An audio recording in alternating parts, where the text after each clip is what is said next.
दोस्तों स्वागत है सभी का exam with MS YouTube channel पर। आज के इस वीडियो में समाज शास्त्र कक्षा 11 का मोस्ट इंपॉर्टेंट पेपर कोड ए का लाए हैं आपके हाफ ईयरली एग्जाम 2025 के लिए।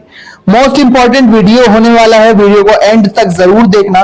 इस वीडियो में पूछे गए सारे प्रश्न आपके हाफ ईयरली एग्जाम की दृष्टि से बहुत ही महत्वपूर्ण होने वाले हैं। चाहे आप 2025 में परीक्षा दे रहे हो या 2026 में, ये सारे प्रश्न आपके एग्जाम में आएंगे ही आएंगे। कोड चाहे जो भी हो, ये वीडियो आपके लिए इंपॉर्टेंट साबित होगा क्योंकि आपके अलग अलग कॉलेज, अलग अलग स्कूल में इसी तरह के पेपर पूछे जा रहे हैं, इसी प्रकार पर प्रश्न बन रहे हैं।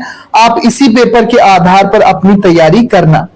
तो यहां पर आप देख सकते हैं कि 15 मिनट पेपर पढ़ने के लिए दिए गए हैं। 100 नंबर का पेपर होने वाला है। प्रश्न संख्या 1 से 10 तक सबसे पहले बहुविकल्पीय प्रश्न है।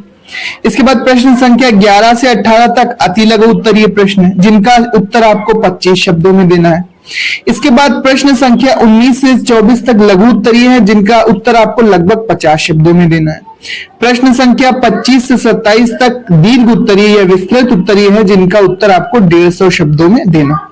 तो ये पेपर बहुत ही इंपॉर्टेंट होने वाला है। इसी आधार पर आप अपनी तैयारी कर सकते हो। सबसे पहले यहाँ पर 10 बहुविकल्पीय प्रश्न आपसे पूछे गए हैं, आप इसको ध्यान से देख लो और इनका आंसर आप याद कर लेना। मैं इस पेपर में, इस वीडियो में आपको केवल पेपर दिखा रहा हूं, इसका सॉल्यूशन भी मैं प्रॉपर वे में चैनल पर अपलोड करूंगा। बस कमेंट बॉक्स में आप सॉल्यूशन लिख देना। आप ये वीडियो कौन से गांव, कौन से शहर से देख रहे हो, अपने शहर या गांव का नाम कमेंट में जरूर लिखना। तो भैया ये रहे हमारे 10 बहुविकल्पीय प्रश्न, और 10 बहुविकल्पीय प्रश्नों के बाद आपके शुरू हो जाते हैं अति लघु उत्तरीय प्रश्न। एक बार फिर से देख लो बहुविकल्पीय प्रश्न, ठीक है। किस ग्रंथ में पत्नी को घर माना गया है? किस विद्वान ने राज्य की उत्पत्ति परिवार से मानी है? प्राथमिक समूह की अवधारणा किसने दी है? वर्ग की विशेषता क्या है? समाजशास्त्र का शाब्दिक अर्थ क्या है? तो इस तरह के बेहतरीन क्वेश्चन आपको देखने को मिलते हैं। इसी से मिलते जुलते, इसी आधार पर आप अपनी तैयारी करोगे। यही सारे प्रश्न पूछे जाते हैं। इससे मिलते जुलते प्रश्न की भी आप तैयारी कर लेना।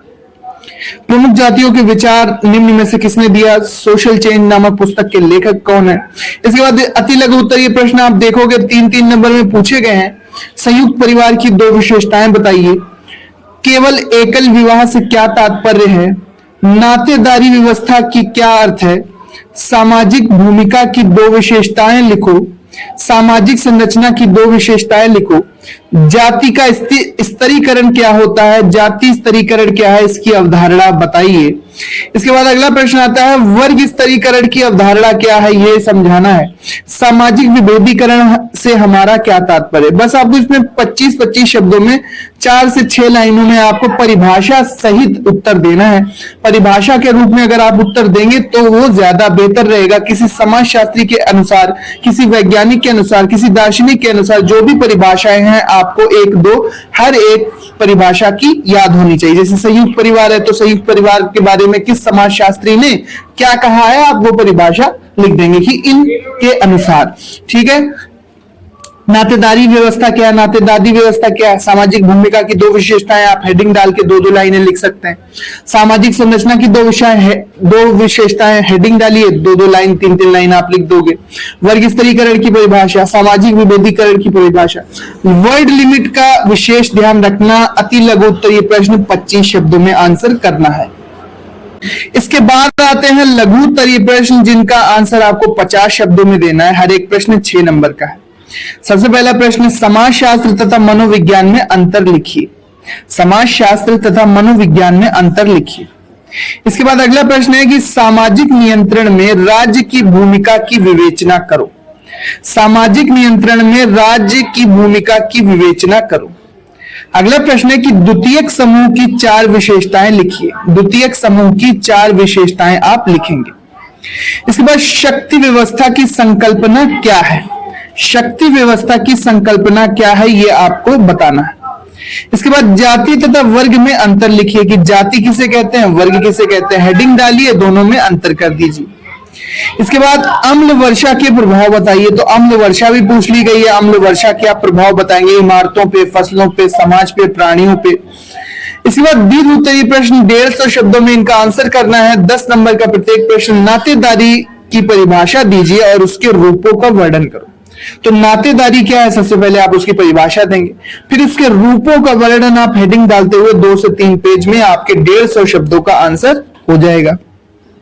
अगर नातेदारी वाला नहीं करना है तो परिवार का क्या अर्थ है, संयुक्त परिवार की विशेषताएं लिखिए। तो एक पेज में आप विभिन्न समाजशास्त्रियों के अनुसार परिवार की परिभाषा लिखेंगे और फिर अगले पेज में संयुक्त परिवार की विशेषताएं आप हेडिंग डाल के लिखते चले जाएंगे। समाजशास्त्र की प्रकृति की विवेचना आपको करना है 10 नंबर में।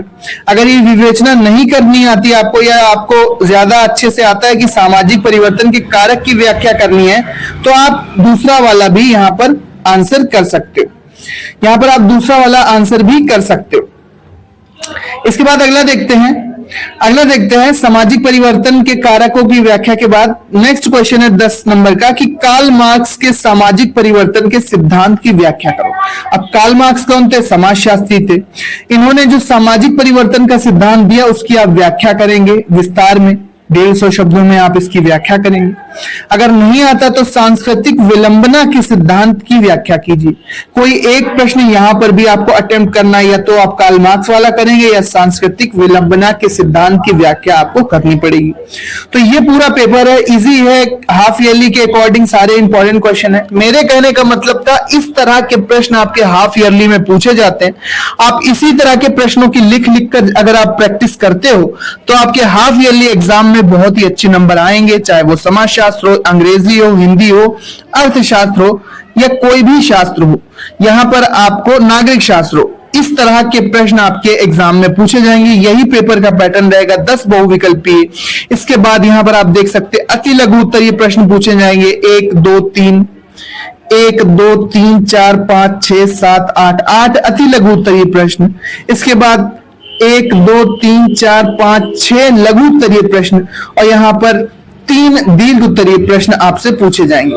तो इस पैटर्न पर अगर आप इसको समझ के तैयारी करोगे तो निश्चित रूप से आपके समाजशास्त्र में बहुत ही अच्छे नंबर आएंगे और कोई भी आपको 90 प्लस नंबर लाने से नहीं रोक पाएगा। सो उम्मीद करते हैं ये वीडियो आपको पसंद आया होगा। इसी तरह के इंपॉर्टेंट वीडियोस देखने के लिए चैनल को सब्सक्राइब कर लो। आर्ट स्ट्रीम के भी सारे सब्जेक्ट के इंपॉर्टेंट पेपर मैंने डाल रखे हैं, चाहे समाजशास्त्र हो, अर्थशास्त्र हो, नागरिक शास्त्र हो, हिंदी हो, अंग्रेजी हो, उसकी भी प्लेलिस्ट आप चैनल पर जाकर देख सकते हैं। और इंपॉर्टेंट अलग अलग कोड के पेपर से आप अपनी तैयारी का आधार बना सकते हो इन प्रैक्टिस पेपर को। सो नेक्स्ट वीडियो में अगले मॉडल पेपर के साथ जरूर मिलते हैं अपने नेक्स्ट वीडियो में। इसी तरह के इंपॉर्टेंट वीडियोस के लिए चैनल को सब्सक्राइब जरूर कर लेना।